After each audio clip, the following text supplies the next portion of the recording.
here's the thing, right? So Toronto FC Forgettable game. won their first match at home in 2025. First match at home since September of 2024. And they did so off a goal, guys, from Lorenzo Insigne, who scores his first MLS goal in 11 months after being benched for the first 4 matches of the season. Is it unfathomable to suggest that Lorenzo could salvage his season with Toronto? Or, I mean, by the way, even before the game, he was greeted by some boos and some jeers and stuff. I mean, I just don't know. Or is like, whatever. Is it whatever, Wheels? Like, yeah, he scored the goal. That's nice. They got a win. But Insigne and Toronto FC is whatever. In terms of Lorenzo Insigne's season, is it salvageable? Yes. I mean, there's still a long way to go in this campaign and a lot of football to play. And based upon the injuries that Toronto FC have experienced and their about face, their change of heart to then play the player again, then yes, there's absolute opportunity to reestablish or, fix his legacy in the city and Major League Soccer. I think it's well beyond that. But look, the one thing I did like, I liked the goal. Insigne took it very, very well. But I also, the smile on his face, running over to the touchline to show love and support to his family as well. Like, that was good to see. Even if you don't like the player or what he represents or how he's performed with Toronto FC, just from a human perspective, that was a genuine moment, and you like seeing that as well. And look, if Toronto FC are going to take steps forward, any steps, I don't care if it's a crawl or it's a leap, Lorenzo Insigne has to be a big part of that. So yeah, his season is salvageable. The bar has been set so low, Andy, that it should be easy enough to just top over with the minimal effort and some minimal production. Contract extension on the table. Stop it. What a guy.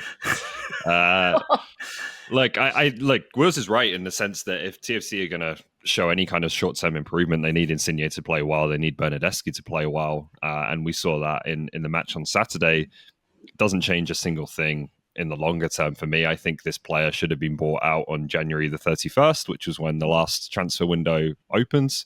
And I think he still should be bought out on July 24th, which is when the next one opens, so this club can move forwards. I don't know why they didn't do it this winter. I have to assume it was some kind of financial or contractual decision that ownership just wasn't willing to stump up at that point.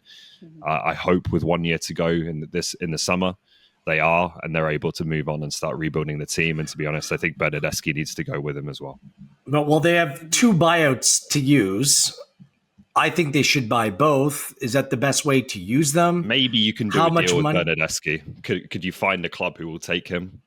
He's on a lot of money as well, but not at that price. It's bad business. There's just no way that another club does that, Ollie. I can't see it. And to be fair, both players look very comfortable in Toronto. I don't know if that's a good thing considering the way the team's been playing, but neither look like they're clamoring for a way out. It's probably on the other side of the equation. If you're making what Insigne is making, like, I'm not begrudging the guy for making that. Of course, he's going to and who wouldn't love life in Toronto? And Bernardeschi, you see all the videos, guys. He's soaking it up. He's going to Raptors games. He's going to Leafs games. Seems to have had a good time. No one else has. Of course. They're having a great time. They're getting paid a ton of money. They're just other than the matches on the field. Yeah. They're just not doing what they're supposed to be doing to get the money that they're receiving. Anyways, keeping an eye a little bit too on LA Galaxy for a couple of reasons. Obviously, as the reigning champions, you're always like, all right, what's the next year going to look like? And we've seen cup hangovers before. But it's been really bad for the Galaxy guys. And we're also keeping an eye because their current coach is TFC's former coach, and Greg Vanney, where the team had a lot of success with him, going to 3 finals in 4 years and winning the championship in 2017. But things kind of got from bad to worse for Galaxy. They were crushed on the weekend. 7-0 was the final. They still have yet to win. So TFC's picked up a win. Montreal's picked up a win. LA Galaxy have yet to win this season. And it's a 2-part question for you, Ollie. Greg Vanney, by the way, just signed a new contract. And I know for some clubs that doesn't mean anything, but he did just sign a new contract. Should Vanney be fired for how this year is going? And if he were to become available, the second question, should TFC consider a reunion? But would he be the assistant now to Robin Fraser? Whereas the other way around when they won in 2017. Like, in terms of should he be fired, I don't know. I think he's a coach that you know when things are pointing in the right direction and he's got the squad to win, he can win, and he probably will win. He's proven that in MLS now. I would be inclined to stick with him just because I rate him highly as a coach, and I think he will in the end turn this around. They've obviously had some challenges with injuries in the Champions Cup to start the year. Obviously, it's gotten out of hands with the amount of games they've gone winless, and this particular result, they're in a really bad spot. But I'd still be tempted to stick with the coach who won you an MLS Cup. In terms of TFC, like, Robin Fraser would have to be fired first, because I don't think there's any way that Greg Vanney would undercut his friend in making or even kind of giving credence to the possibility of that kind of move. I also just don't know that that's what TFC are most prominently missing. I think the jury is still out on Robin Fraser. Obviously, he's got to prove he's the right man for the job. But it's the front office at TFC that for me is the bigger concern. Do they have enough experience? Do they have enough know-how at that level rather than the coaching staff? So I think you've got to give Robin Fraser some time to see if he is the right man and if he can put a competitive team together when the roster starts to change. It's those roster decisions that are more of a concern to me. Yeah, but Greg Vanney is very comfortable in making squad decisions as well. Like, basically for the Galaxy, I mean, these were very much Greg Vanney type players that he was able to bring to the club. And that's inevitably why he left Toronto FC in the first place, is that decision-making power was taken away from him, which then saw him exit Toronto FC. First off, should he be fired? Well, probably not, but how much lower can this go? Like, they're 0-3-9. 8 goals scored, 28 conceded. This was a team that won MLS Cup. They lost Joveljic, Delgado, Brugman, lost some really core pieces. Paintsel and Peck are still there, but they look a shadow of themselves. Puig isn't playing. Obviously, he's out through injury. But this team, the players that are on it and the way that they're playing are a million miles off it. Like, how much lower do you have to go before a decision is made? Like, the Galaxy are an ambitious club. Like, they don't deal with a lack of success very lightly. So even with a contract extension, if this continues to go the direction that it's going, can you just like say that this season's a write-off and it was just a mistake and we're just going to bring Vanney back and everything's going to be normal? I don't know. It's at least a question that will be answered at some point. We're not there yet. And with Toronto FC, and should they make a move if Greg Vanney becomes available? Absolutely yes.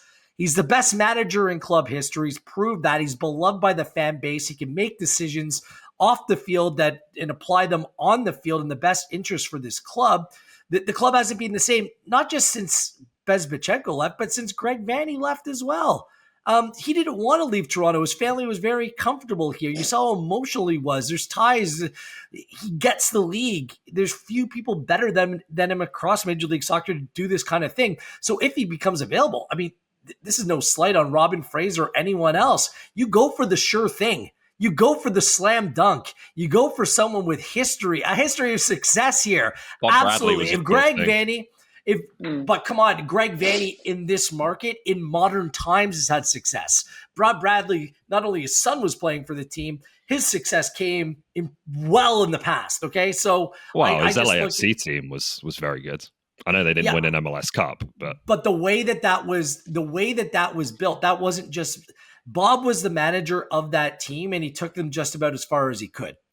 Okay, there was also a build off the field as well with a glamour club in Los Angeles where players wanted to come there. Like, I just look at the context being different. Fair point, Ollie. I understand what you're saying, but Greg Vanney won MLS Cup last season, like last year. Yeah. So I don't know. To me, if someone available with a history here comes up, I don't see how you wouldn't make that kind of move. But let's not forget, TFC feels like they've brought back the history, right? Because Robin was the assistant coach during all those good times. So they feel like they've brought that back, the glory days in some ways, right? Through Robin. We'll see. On the Galaxy, though, don't you feel like MLS should be looking at this and saying, like, one of our biggest clubs and biggest brands in the league wins a championship and then has to sell off a bunch of key players and are now bottom of it? How is that good for the league? Like, do you not look at that and think maybe it's time to change the roster rules a bit? Well, we'll save that for another show. Yes, Oliver. Show. Yes.